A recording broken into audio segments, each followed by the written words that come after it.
Classical highs and lows on BBC Two Scotland as we join the BBC Scottish Symphony Orchestra on its triumphant tour of China.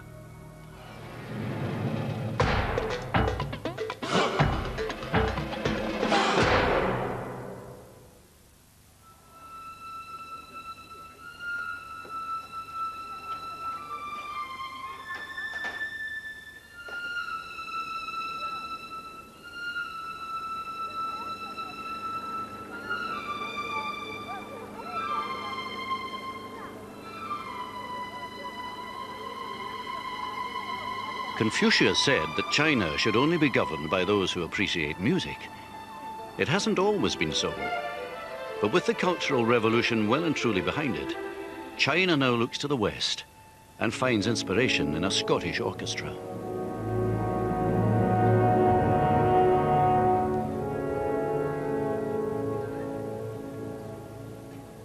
Last November, the BBC Scottish Symphony Orchestra undertook a pioneering tour of this country. For everyone involved, it was a journey into the unknown.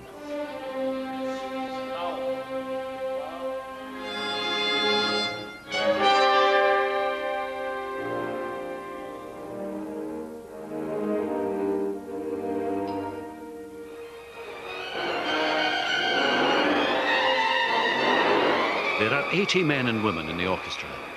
Together they make up a small community who will live, work and play together for the next 2 weeks. They're a mixed bunch.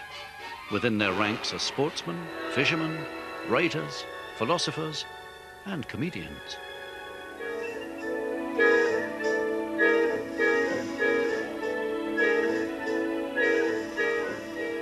Phil Weldon used to play the Northern Working Men's Clubs before joining the trombone section.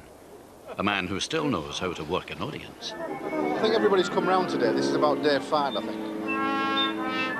Most people have had decent night's sleep for the first time, including yourself, and they say how wonderful you look. Ian Crawford plays double bass. He has his own agenda in China.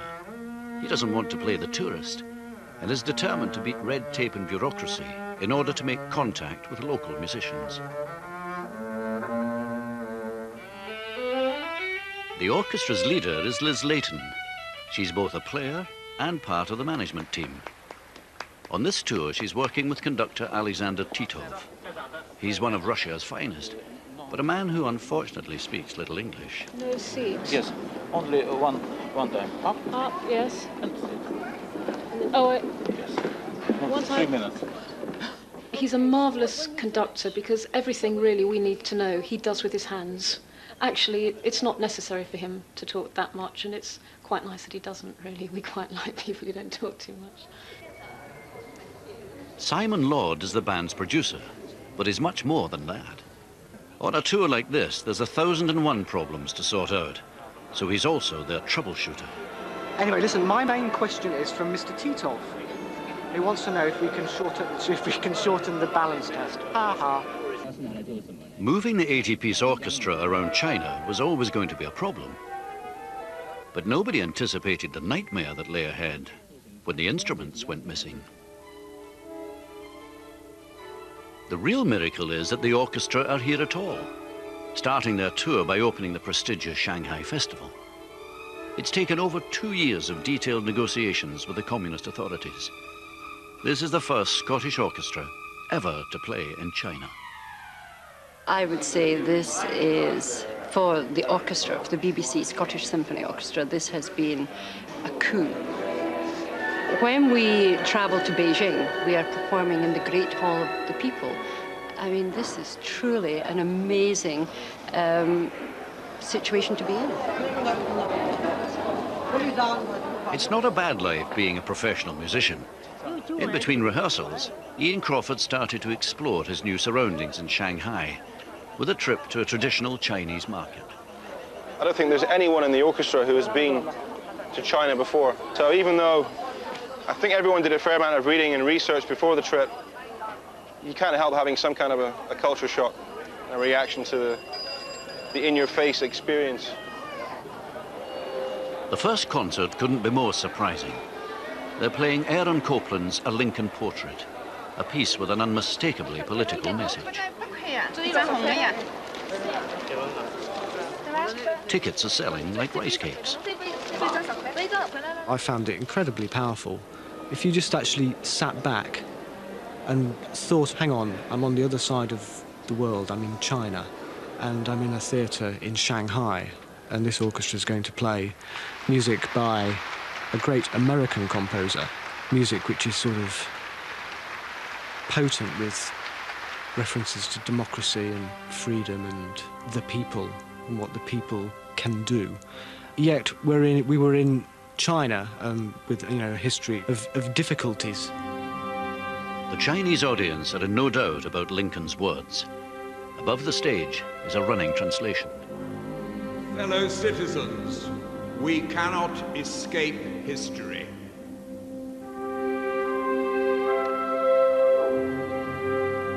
That is what he said.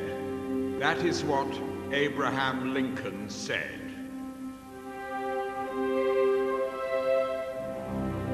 Fellow citizens, we cannot escape history. We of this Congress and this administration will be remembered in spite of ourselves. No personal significance or insignificance can spare one or another of us. The fiery trial through which we pass will light us down in honor or dishonor to the latest generation. We, even we here, hold the power and bear the responsibility.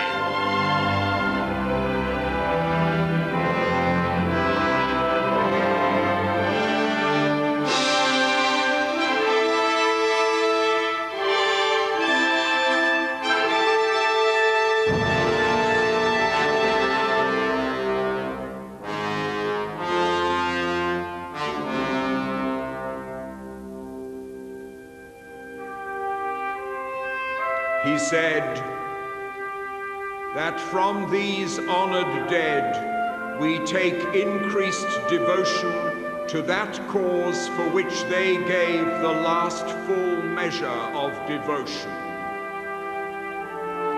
That we here highly resolve that these dead shall not have died in vain, and that this nation under God shall have a new birth of freedom, and that government of the people, by the people, and for the people shall not perish from the earth.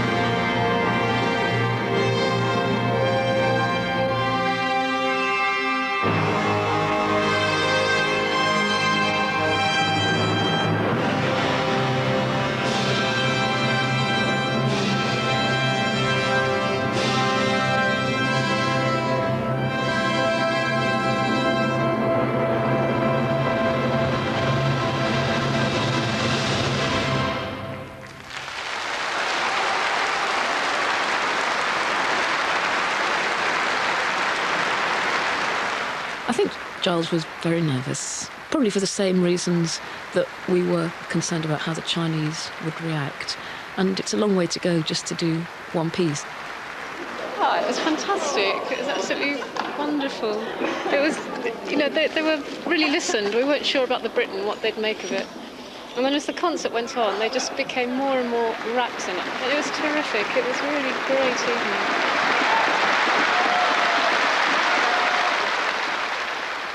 During the next 2 weeks, the orchestra will be travelling as much as playing. From Shanghai, they go to the capital, Beijing, and then head 2,000 miles south to the old colonial city of Guangzhou. And there's a final one-night stand in Taiwan. Beijing is another world, the heart of the communist regime. Playing here is an important symbolic event, and the Chinese have staged a lavish banquet. The orchestra are keen to make a good impression and have been told to be on their best behavior. They must sit on the yellow chairs. Please, Angela Petrie's marshalling the Scottish forces.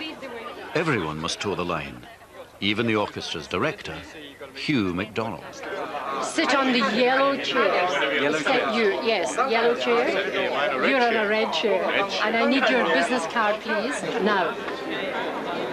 I've only got enough business cards. Shit, I have to go back. What do you mean you haven't got enough business cards? There's more than that upstairs. Well, one's enough. Is one enough? Just now. One is, and you should always carry plenty. I'd like to introduce our honored guest from BBC Scottish Symphony Orchestra. Yeah, okay. First, let me introduce Hugh MacDonald, please.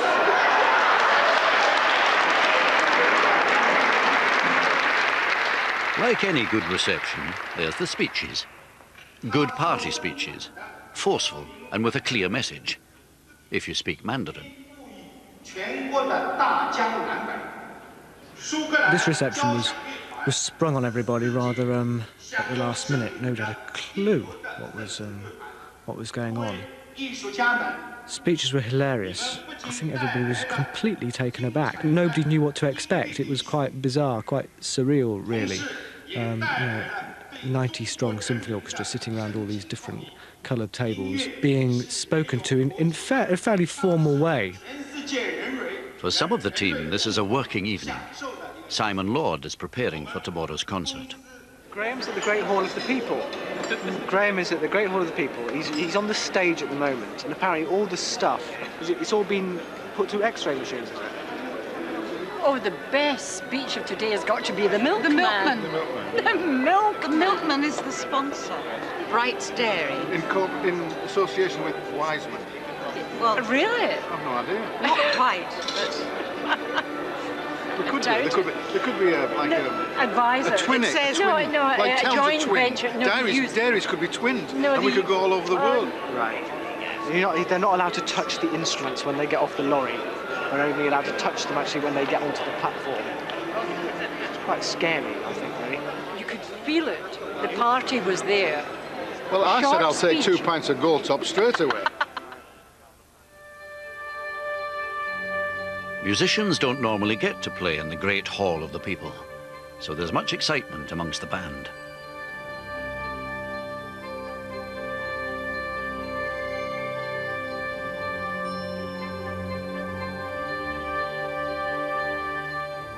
The Great Hall is rich with communist symbols and history. This was where the faithful assembled to hear the great party statements. 10,000 people gathered here under the communist star. The band tried to make sense of its vast scale. It's like Ibrox, but without the intimacy. It's just like a big football pitch with seating. But when you go out there, we look like ants. The Great Hall of the People was designed for political rallies, not for orchestral concerts. Among today's problems, Simon's struggling with a sound system that threatens to ruin the concert. We're working on it. Which is a sort of diplomatic answer. It'll be fine. It's obviously incredibly dry in here. The orchestra is surrounded by this huge proscenium arch, which is covered in drapes, which makes it even more dry. So we're trying to wetten it up using digital reverberation.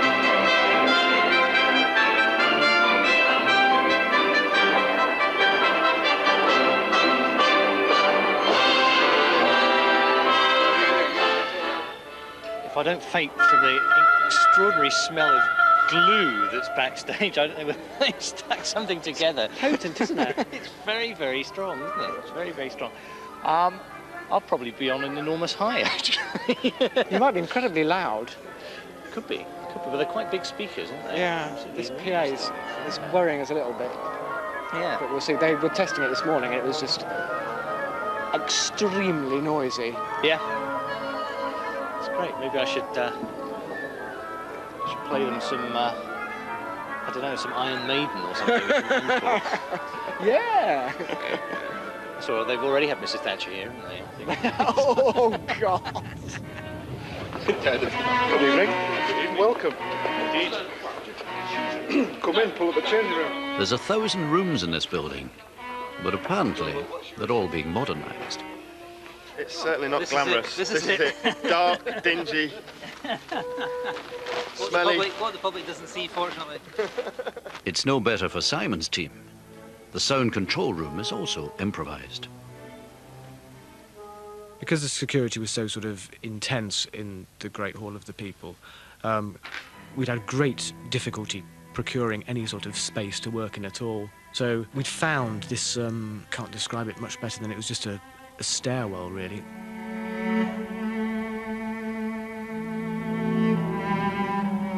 When we got out on the stage and we started to play, I felt strangely divorced from the audience because of the sheer size of the place. The audience felt as if they were half a mile away.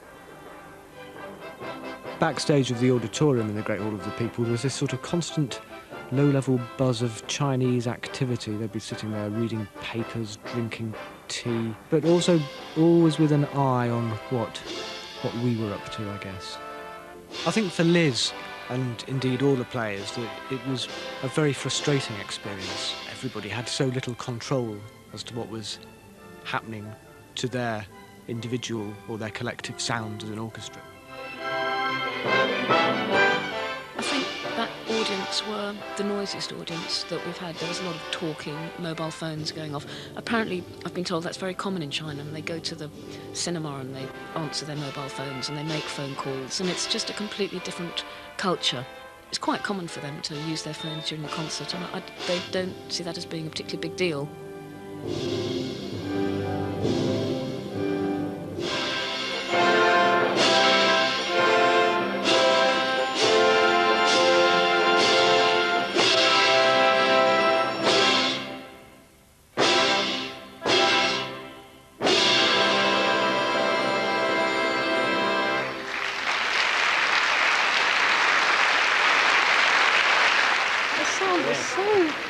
For us, and then with all the amplifications, suddenly it would get louder, and then it would go quiet, and it was all just a bit surreal, actually, wasn't it? The best thing is if you felt the concentration slipping away at all, you could just focus up on that enormous red star in the ceiling. You sort of injected a bit of discipline into yourself.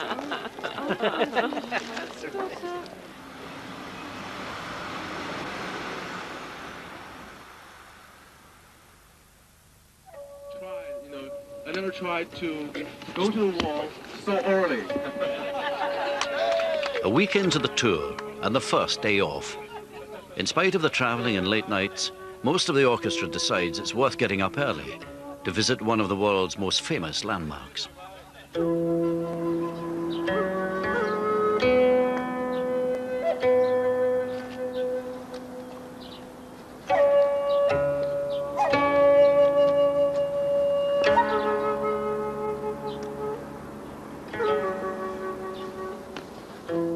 We felt we couldn't go to China and not go and see the Great Wall, the only man-made feature you can see from the moon.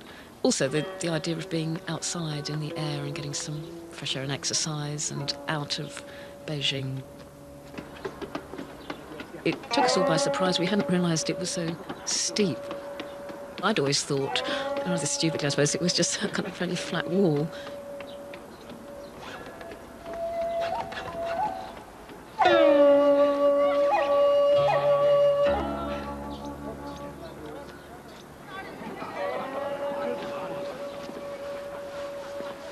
I'll just have a cup of tea and we'll go back and do it again. Yeah. Now that we've got the hang of it. Never again. That's the last great wall I'm going to climb this morning. Rest of it yourself. Yes. We've got concerts to do.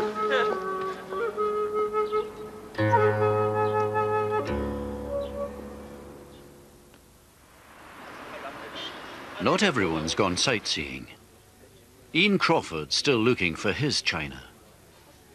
Today he's managed to pull off a meeting with Professor Fu Da and his students at Beijing's famous music conservatoire.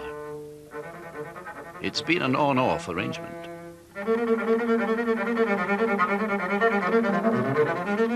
The students that Fu Da was able to arrange at such short notice were all of high school age. Entrance is highly selective. Students from all over China try and gain admission. So I was expecting a high standard, and it turned out to be pretty spectacular.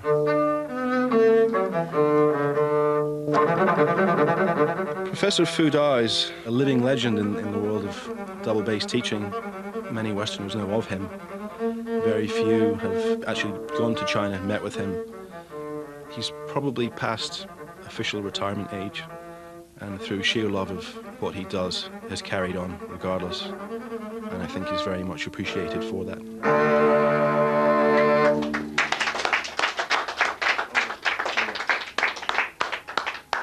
The gypsy tradition alive and well in Beijing. That was really spectacular. Only 24 hours ago, I wasn't even sure that the meeting would definitely take place. So to be here is indeed a great joy. 特别的感谢这个 Croft 教授到我们这儿来，对我们的进行了很大的帮助。谢谢 ，Thank you。Thank you. Well, it's certainly been not just the highlight of the trip for me, but a very emotionally moving experience. All throughout this trip, we've encountered a certain amount of difficulty in meeting, can I say, real people. And today, it really has all come together in a way that much better than I could have ever expected.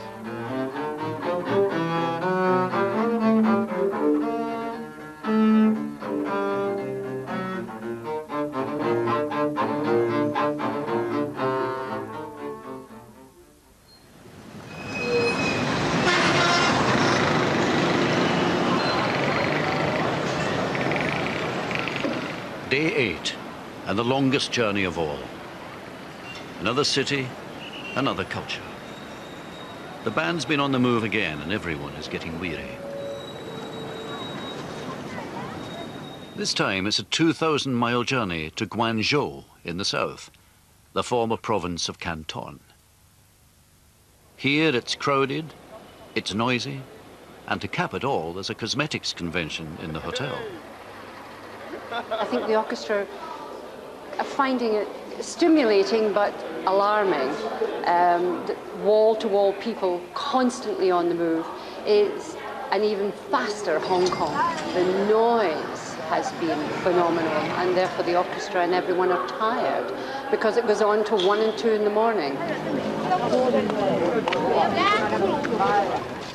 It's quite hard work here. You have to be aware of your surroundings constantly. There are street hustlers, there are people living rough on the streets. A total contrast to Beijing. The city's a bit overwhelming, to be honest. It's very noisy, very dirty, very dusty, very polluted.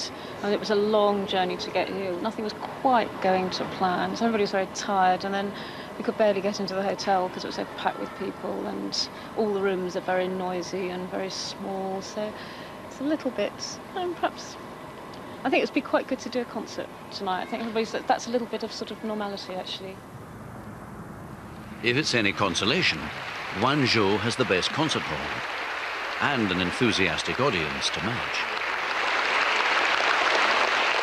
This is an important event, especially for cellist Paul Watkins. He stayed in his hotel room all day, practicing for tonight.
As with all these always playing concertos, it's the build-up actually that's the most difficult bit. You know, you just want to get on and do it. And you've got to sit there in your little room waiting for the for the overture or whatever to finish.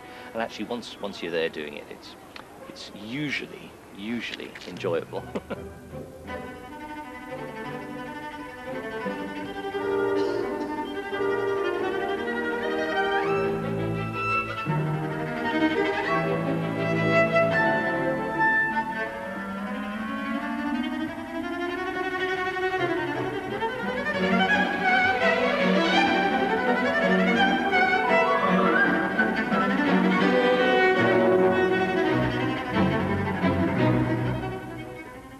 Elgar particularly is one that either works big time or it leaves people completely cold. And I've actually been on BBC Symphony Orchestra tours where we've taken Elgar symphonies to America, you know, the east coast of America where they should be used to really that sort of thing, and they've fallen completely flat.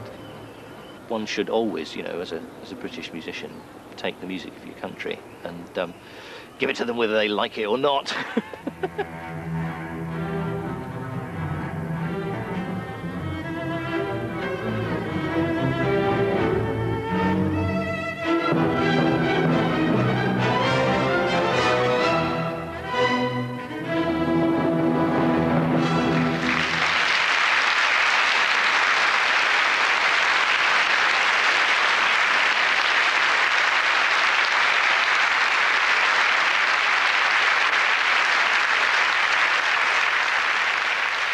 Paul Watkins had no need to be worried. He gave an outstanding performance, which the audience loved.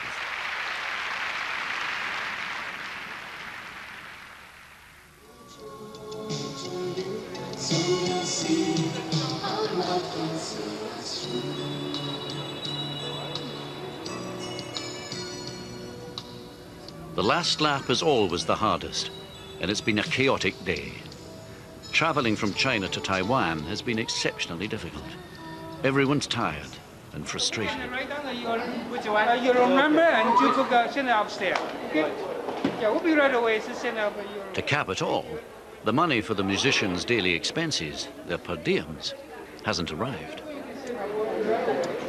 I'm not happy with the Taiwanese. I think you've got that. The money is not here.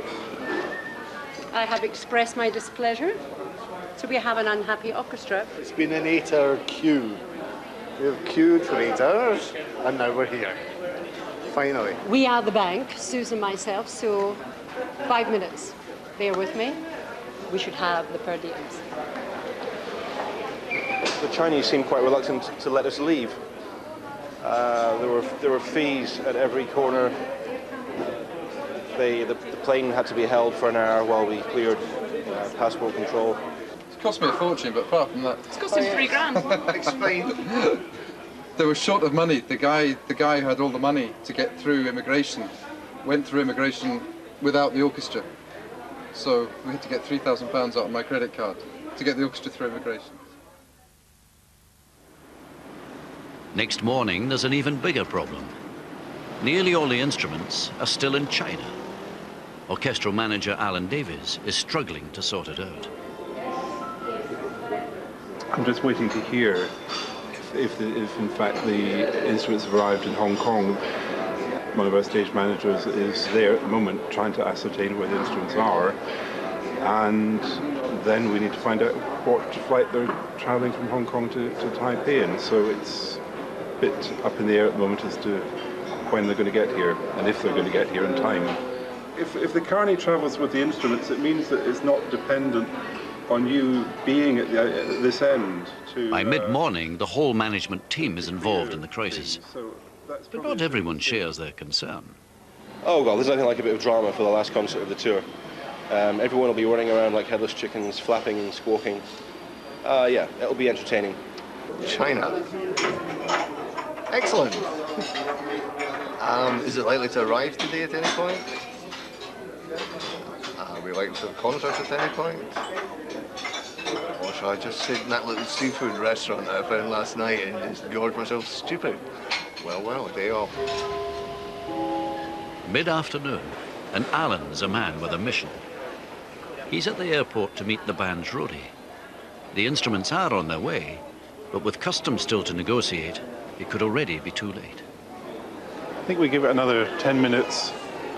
One of the problems has been that he hasn't been able to call, his phone won't work from Hong Kong, so I've had to call him every few minutes to find out what's happening.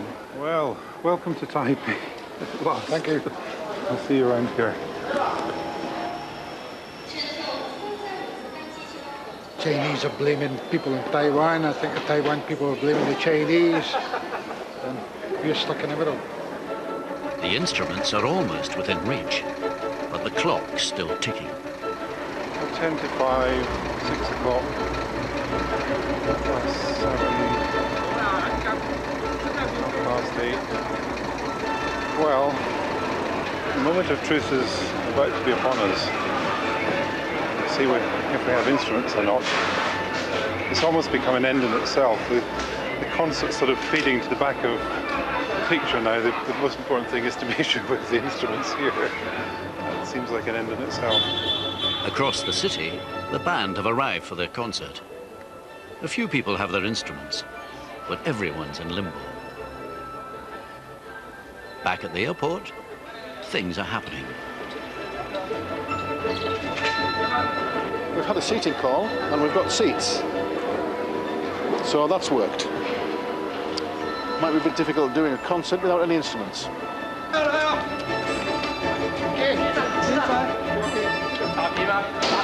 10 minutes. Come back to me in 10 minutes.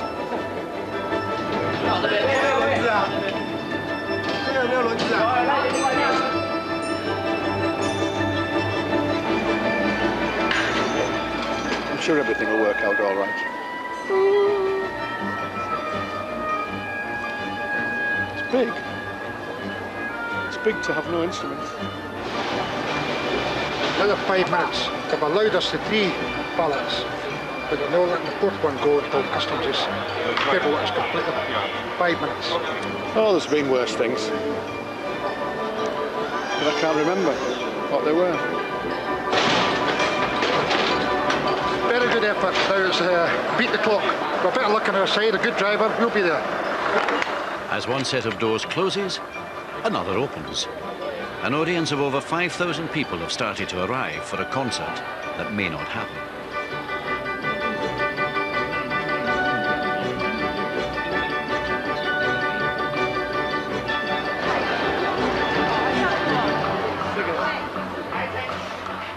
Five hours later than planned, the instruments arrive.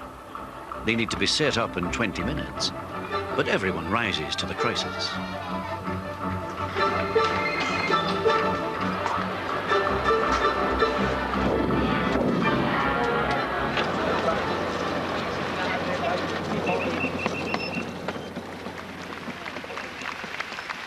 Finally, at the last possible minute, they were ready.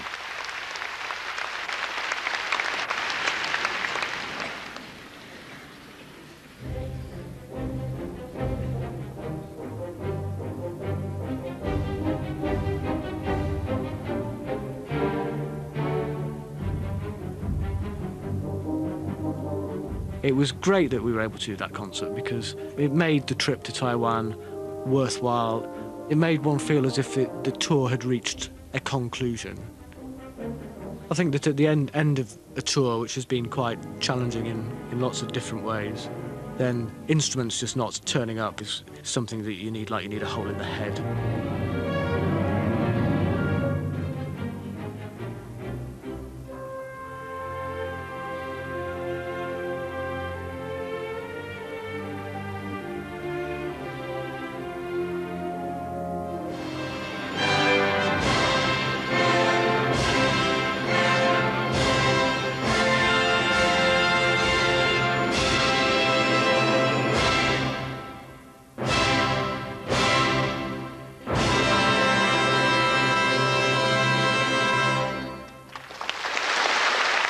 Some things turn out better than you ever imagined possible. Encouraged by a hugely enthusiastic audience, the band start the first ever Taiwanese ceilidh.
A real meeting of East and West, and a great success.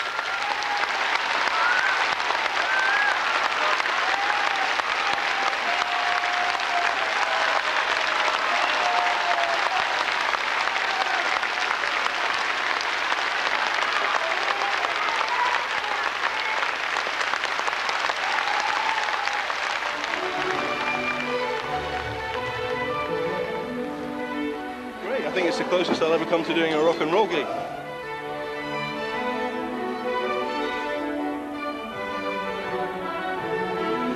It's the best gig I've ever done in a basketball hall in Taiwan, by far.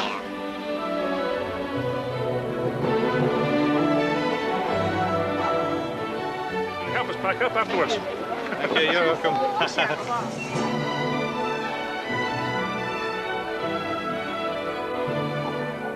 First time I've ever seen a tuba player being asked for his autograph at the end of a show. I'm very, very pleased for him.